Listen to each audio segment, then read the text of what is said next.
We combat misinformation, just to carry on the theme of education. We combat misinformation through political and media literacy in secondary schools and colleges in primarily the UK. We run in about 1,000 schools across the country.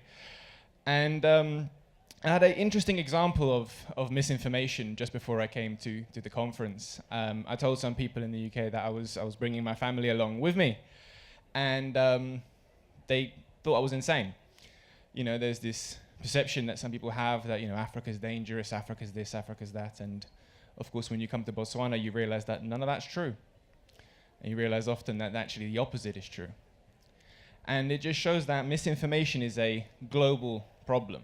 You know, it can influence if people come here for tourism, it can influence where people invest, it can breed hate based on race, gender, ethnicity, religion, whatever it may be.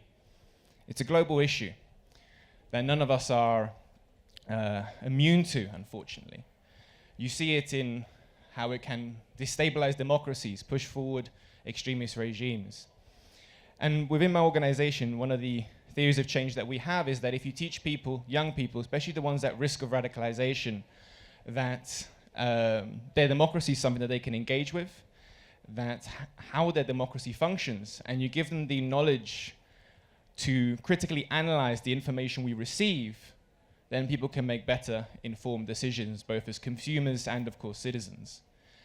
And it's interesting because if you look at the pandemic and then you look at situations after the pandemic, I don't think any of us can be in denial of how much misinformation can impact our lives, from, you know, people potentially not taking the vaccine to not wearing masks when they should.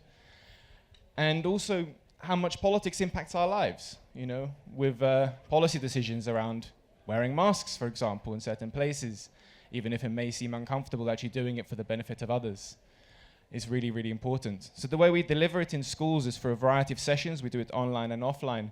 And one of the things that we teach is that media and political literacy isn't something that you can just learn and then move on from. It's something that you need to consistently do, because technology changes. The way we consume information changes. So we have to consistently learn it and understand and improve and deal with how we engage with information. Because government and the mainstream media are no longer our gatekeepers. We are the gatekeepers of what we consume and what we end up using to make informed decisions. I kind of compare it to body odor, right? BO, body odor, where I'm sure none of us here at conference are going to wait until someone next to you says, listen, oi, have you showered in the last couple of days because your smell's offensive? Like, you don't wait for someone to tell you that. We shower regularly to be hygienic, to be clean, and we need to treat information in the same way. We shouldn't wait for someone to tell us, oh, you're spreading a conspiracy theory, or you are misinformed, someone to fact check you.